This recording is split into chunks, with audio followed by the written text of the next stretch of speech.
Her husband was perplexed as to why she was asking him to intentionally hurt and use another human being for her own personal gratification. But it was Mom and Dad Adams who informed him of the DNA match.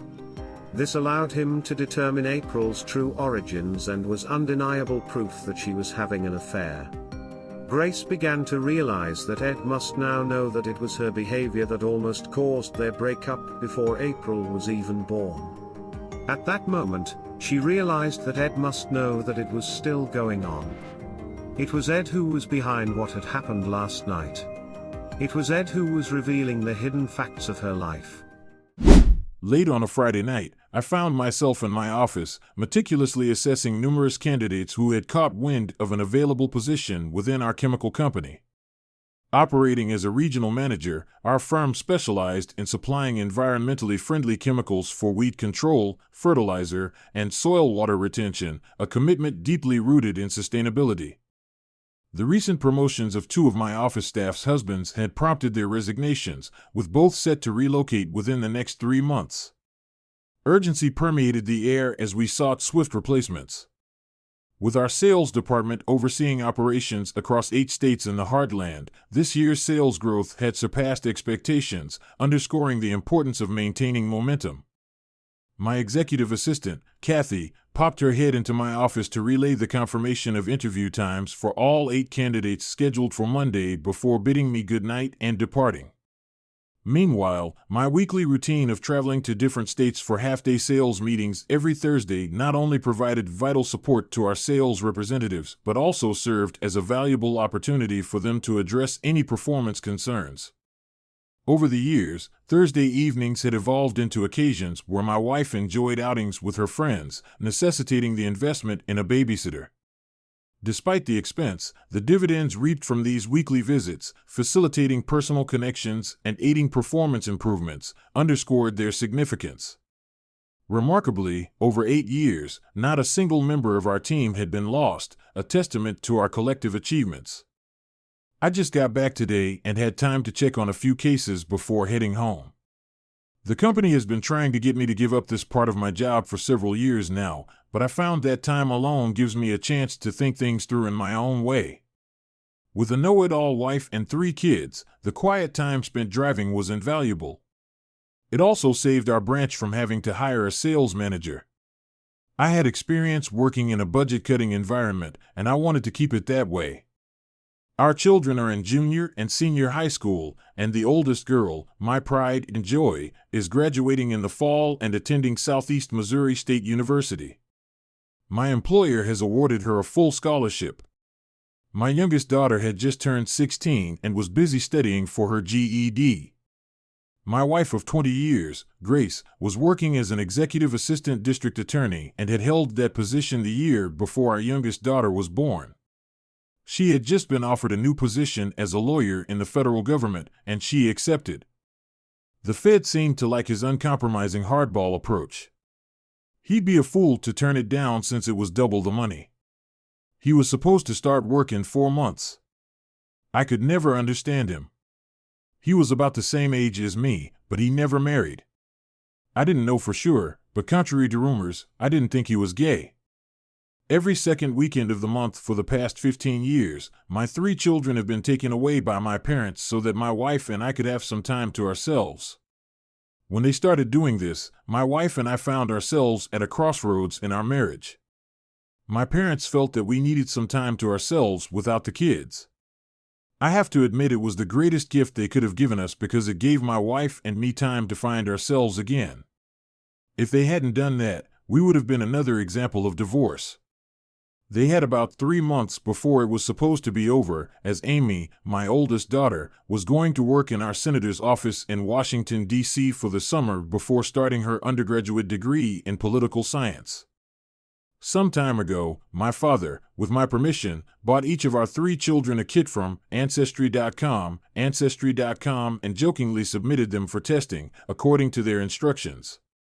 We knew there would only be a match if any of their relatives had submitted their DNA to the same program. My kids talked to me about it, and I gave my approval, saying that we all have distant relatives that we don't remember or know about. Perhaps this would open up a new adventure for us. Amy offered to surprise their mother until we got the results. We knew it could take up to 5 or 6 months to get an answer. This weekend we traveled to Nashville to visit the Grand Ole Opry, and we're returning home on Sunday.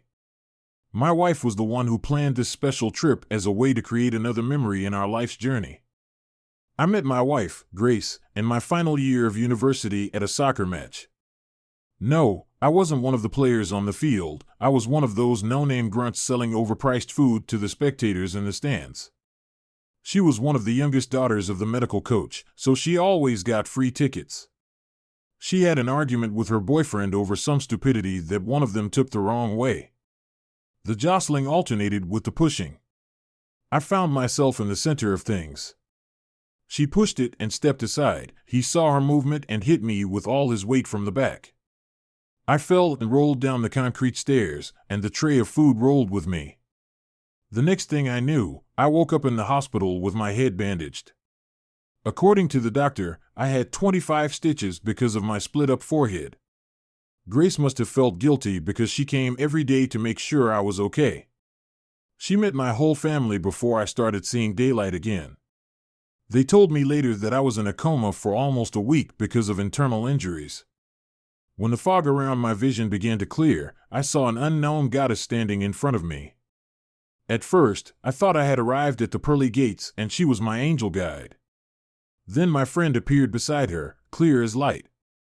Esmeralda was not impressed with the vision standing beside her. I closed my eyes and drifted into sleep, praying that Esmeralda wouldn't be there when I woke up, and that it would all be a dream. When I woke up, the dream was still around, but Esmeralda wasn't.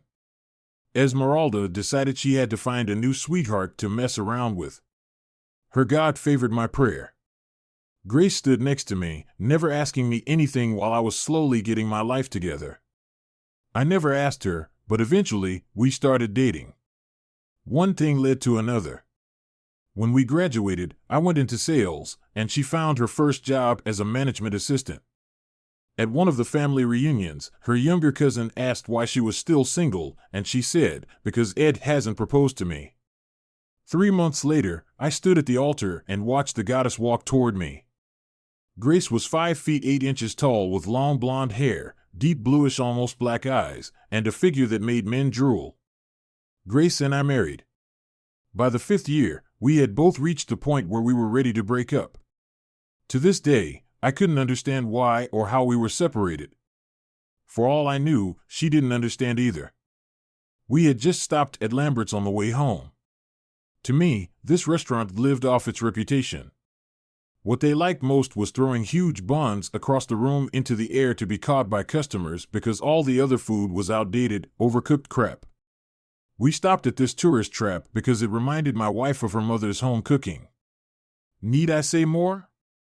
For some reason, my wife reached over and turned off our sound system. When she did that, it meant she wanted to discuss something serious. I reached into my jacket pocket and turned on the recorder. It was a trick I used to maintain confidentiality when I thought I might need to confirm what I'd said later. "Ed," my wife Grace asked, "have you ever thought about having an affair?" My first thought was, what brought this on? My second was, why is she asking this? Does she have a child, or does she know someone who does? Why does she think it's important enough to talk about it right now? I had to clear my mind of the questions before I could speak. "Grace, let's be honest," I said. "Everyone's been thinking about the affair. The better question is whether I've ever acted on it, and the answer is no." "Why not?" asked Grace. "Because," I said my vows when we got married. I said they meant something to me, and they still do. As society's attitudes have changed, marriage vows no longer have the value they used to, Grace said. "I think you should forget about them and seriously consider finding a mistress with whom you would be compatible. If you're worried about your own guilt, consider that I personally allow you to have such a woman with my unconditional blessing. Having such a woman can help you to appreciate our relationship even more, as well as give you a deeper understanding of what we are.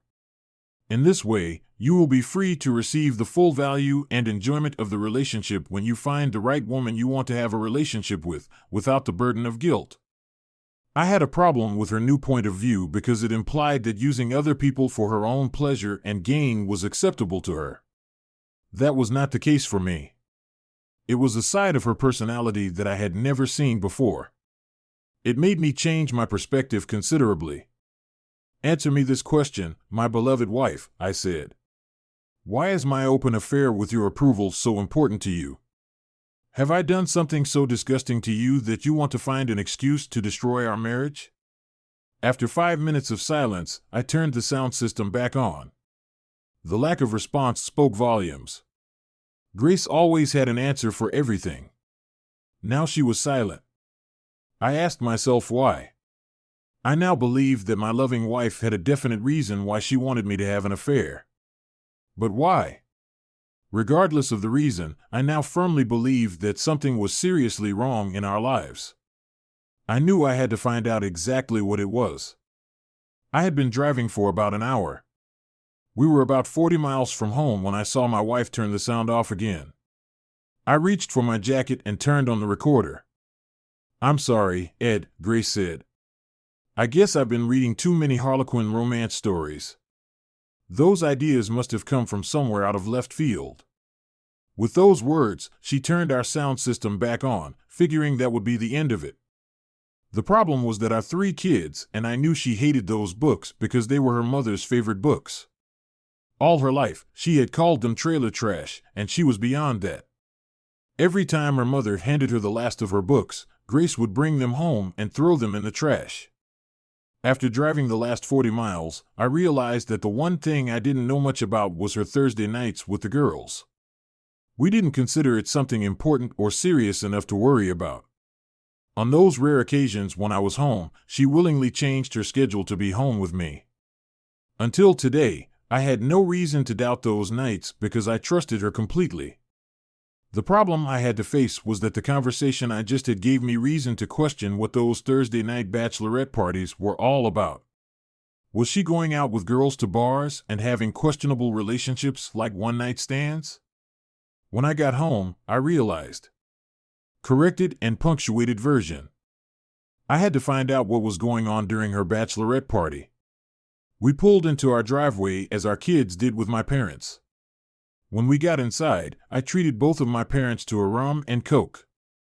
They told me about what they and the kids had done over the weekend. For my parents, the time spent with their grandchildren was invaluable. According to them, it was the grandchildren who helped them to stay young and modern. Each activity was organized with them in mind, so my parents were exposed to things they had never done before. They were there for about an hour, after which they headed home. I walked them both to the car. Ed, Dad asked quietly, when would be the best time for us to stop by your office tomorrow for a private conversation? I have interviews all day. I said, let's say about 3 hours. Whatever the problem is, I'm here for you. The problem isn't with Mom and me, Dad said in a whisper. It concerns your wife and her youngest daughter. I'd better not say anything more since your wife is watching us. Okay, Dad, I can do it. I'll stop by your place after work, and we can fix it in half an hour, I said loud enough for Grace to hear through the window. After watching them drive away, I went inside and got my car keys. Then I took my toolbox and threw it in the trunk. Hi, honey, I said. I need to stop by my dad's tomorrow and make something for him after work, so I might be a few minutes late. I heard you from the window, Grace said. Don't worry, we can eat a little later. My dad showed up on time with my mom. They were escorted into my office. We sat down at the desk and waited for one of the staff to bring us coffee. As soon as the coffee was served, Kathy closed my office door. Ed, my father said, I'm really sorry about my stupid prank of sending our grandchildren's DNA. They found a DNA match for April. She has a paternal grandmother who is looking for her son and his descendants. With those words, he pulled out a form from Ancestry.com. Ancestry.com, it contained the woman's name and phone number. I was devastated. My father, just by looking at me, realized how much the news had hit me. Dad, I don't think they made a mistake, so let's see what we can all figure out, I said, using the office phone. I dialed the number and turned on the recording function in speaker. I wanted to make sure I had a permanent record of the conversation. The phone rang twice before it was answered. My name is Edward Paul Adams, and I'm looking for Mrs. Beatrice Smith from a DNA match found, thanks to Ancestry.com, Ancestry.com, I said. May I speak to her, please? You're talking to her, young man, the woman said. How can I help you? It's complicated, I said. Long story short, my youngest daughter, as I just found out, is your granddaughter. You mean April Marie Adams? She asked. Yes, it is, I replied. Then perhaps you know my son, who I had to give up for adoption when I was only 15, she said.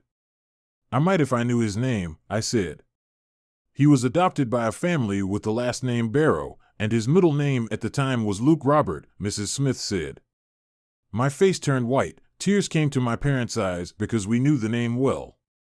Her honest, straightforward remark turned into a hellish nightmare for me. Heck, alive and well, I said. He's now a district attorney in Cape Girardeau County, Missouri. He is also my wife's boss.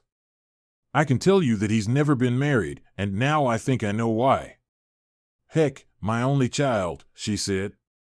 I have stage 4 lung cancer, and I don't have long to live. Would you allow your daughter April to visit me before I come to the end of my life? If you can't afford it, I'll gladly pay for the ticket. I'd like to meet her to give her my inheritance. Mrs. Smith, under the circumstances, I'll let you make arrangements with my parents since you were the only one that stayed away. They will take her on a special weekend trip so you can get to know her, I said. I don't think I would let my daughter go on a trip like that alone. Is there anything else you want me to do? Get me a notarized statement authorizing my attorney to conduct a DNA test, Mrs. Smith said. Because of the value of April's inheritance, he will want to make sure she is who we think she is before changing my will. No problem, I'll pass this call on to my father, I said. He can work out the details and get directions on how to get to you. I stood up, walked out of the office, and handed Kathy my personal tape recorder, saying, transcribe and notarize both my conversation and the phone conversation. I'm still recording, I'll need them for the divorce court. Do you want me to process the authorization for the DNA test? Kathy asked. Katie was smart. She remembered that when I turned on the tape, she should listen in silence. In the past, this had been done, and many conflicts were quickly resolved. Yes, I said, but we have to keep it a secret for a few weeks. I want to find out what my soon-to-be divorced wife does on Thursdays. I walked into my assistant's office and said, David, I need to speak with you and your wife as soon as possible. I'm going to need your cooperation on a personal matter. David looked at me and immediately realized that what I needed help with was very serious. She's about to be released from dispatch, David said. I'll text her to come right over. I went back to my office and we worked it out. Using my house key, they would pack April's clothes and leave the following Friday. I would pick her up from school and drop her off at their place by 10 o'clock. I was walking my parents to the exit when David's wife walked in. I told her to go to his office and I would join them shortly. Thanks to modern communications, Kathy already had copies made and transcribed. I gave a copy to David and Cheryl to read. I suggested that they first familiarize themselves with the conversation between my wife and me. I gave Kathy the paper my father had given me to make photocopies of what my father had received for my attorney's file that we were in the process of creating and told her to find the best one for me. Both Cheryl and David had known my wife and me for many years. Both took what they learned today very hard. Cheryl and Grace grew up in each other's neighborhood. Although they were never close, they naturally knew everything about each other. She was shocked to learn the reality of what had remained unknown until now. Do you think there's any chance they're still lovers after all these years? Cheryl asked, or was it one of those situations they got into and then realized their mistake? I don't know, but I'm going to need your cooperation to find out, I said. For the next few weeks, I need David to take the company car to travel to sales meetings. Cheryl, I'll need to drive your car because no one will be looking for it, so I need you to drive David's car. I'll let corporate know that we're doing this as part of your cross-training, David, so I'm afraid you'll have to do it for the next 3 months. You're going to follow your wife around on Thursday nights and write down everything you can, David said, because your wife will still believe you make your weekly trips. My intuition tells me it's still going on because why would my wife suddenly suggest I have an affair with her blessing? If Barrow hadn't changed jobs, nothing would have changed. I believe Grace may be planning to move in with Luke Robert Barrow when he starts working in St. Louis. If Grace could prove that I was having an affair, it would justify, in her eyes, filing for divorce, Cheryl said. I can see Grace doing something like that. It's become acceptable in our society to blame the opposition for something you've already done. It's an effective way to take your eyes off your own behavior. Ed, if you find proof on one of these Thursday evenings, Cheryl said, call me, and I'll have the dispatch or have a couple of blues call her and her lover and tell them you were in an accident. That way, I can get a detailed police report on what state they were dressed or undressed in and where they ended up. A few of the cops would like to get a little revenge on the DA for what he's done against them in the past. Kathy looked over it and said, Dale Allen Britton left the DA's office 4 months ago because he could no longer work for him and opened his own practice. I faxed his office everything we have so far, and he's expecting you. You'd better hurry, Ed. Give Dale my regards and best wishes, Cheryl said, and tell him we still miss him. I walked out the door to meet the man who was on his way to the Supreme Court with the women's right to life movement because of Roe v. Wade. The way he looked at the law and how to apply it put everything he was involved with upside down. Things were getting clearer. Grace and I had started having marital problems right after she started working for Luke Barrow. That's when I was promoted to sales manager and had to start traveling 24 hours a day to meet with salespeople. If they were still having an affair every Thursday night, I had been their unknowing cuckold for over 15 years. They had to laugh at me behind my back. Now the expensive Christmas and birthday presents from Luke made sense. Dale was waiting for me when I got out of the car. I found out that Cheryl had called him about our plans. Dale had even supplied me with the key I needed to access Luke Barrow's house and the code to disable the alarm system if it was set. He handed me a piece of paper with a phone number on it. At this number, he said, you will find those who can provide you with the service at a reasonable price. I have spoken to them, and they are waiting for your call. He explained, he grew up on the street and still has connections to pull some things off. The codes for the Barrow home, he said, will be in effect until the end of next week, and then Luke Barrow will receive a monthly reminder to change his access codes. He was going to sue Barrow for child support from the day April was born. Luke Barrow was going to have a lot of expenses. Under state law, you couldn't get rid of it by declaring bankruptcy. If Dale got his way, his former boss would be broke before he was done. He was going to sue my wife Grace, accusing her of adultery, abandonment, and fraud for knowingly passing off Luke Barrow's daughter as mine. It was Dale who offered to temporarily transfer my parental rights to April to my parents until the court case was settled. I asked him why. Dale explained, that way they couldn't say you were using April against them. I know Luke will go after you as dirty and sneaky as he can. He'll treat you the same way he treats all the lowlives. Give them maximum time for the slightest offense. Sometimes the best offense is the greatest defense. I offered to use my debit card to prepay for his services, and he said, no, your wife will see it right away and can guess what you are doing. Write me a check, and I will hold on to it until they are serviced. As soon as I left, I knew from his thoughts that everything he was doing was to give me an advantage and time to figure things out. Kathy really found the best thing for me. I was left with the impression that Dale had his own reason for pursuing Luke Barrow in this way. Both Grace and Luke were about to face they never thought possible. Dale Britton had just created his own version of the divorce game. I signed all the necessary paperwork for my parents to get parental rights to April as a Friday and gave them a copy after Dale and I explained the whole situation to them. They agreed that it made sense.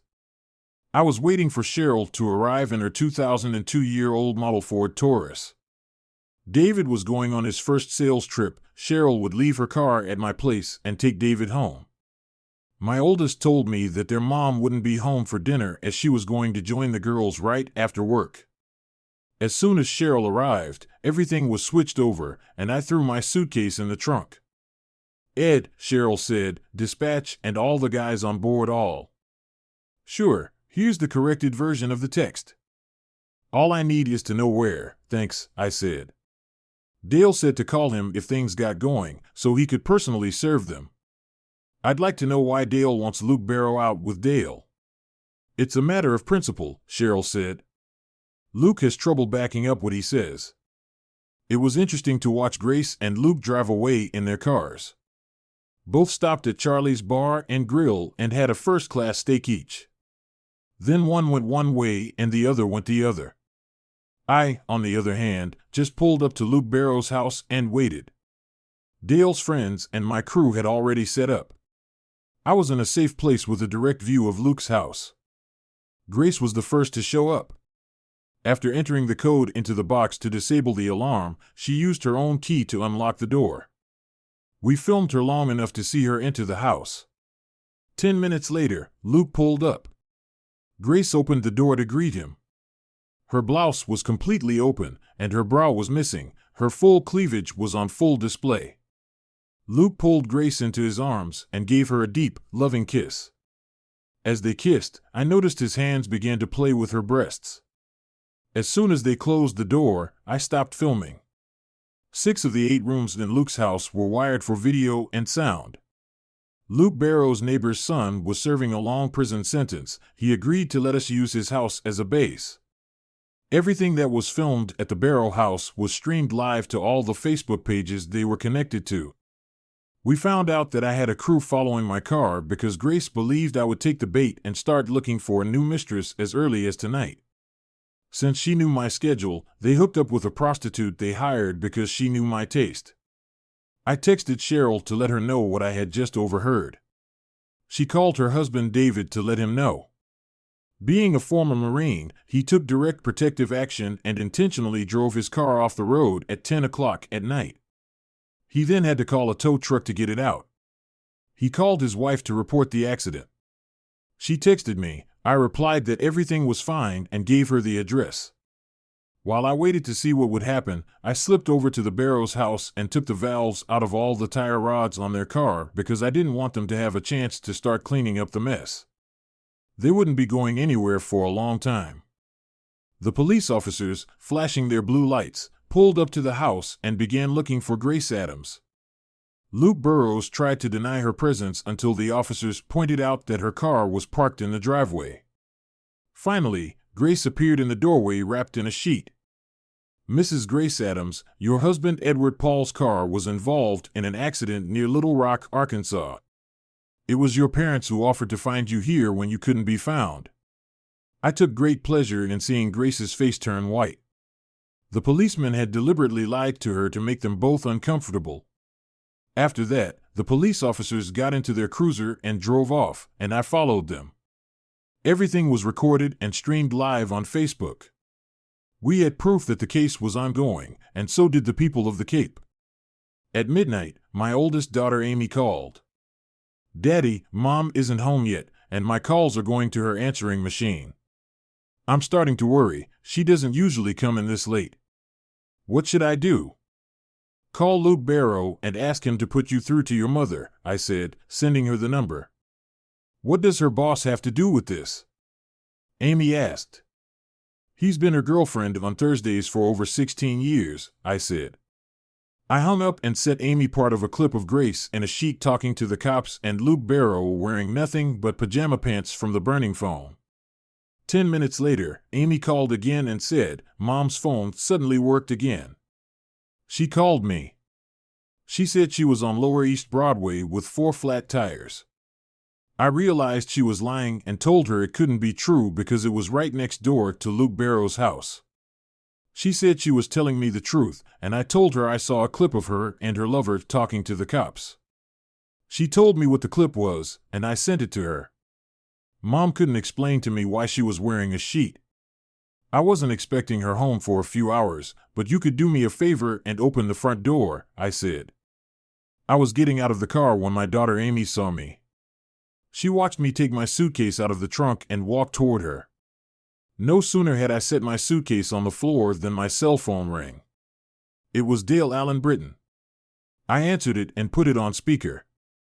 "Ed, I just served them both at his house," Dale said. "Now your wife and her lover are forbidden to come within 500 feet of you and your children.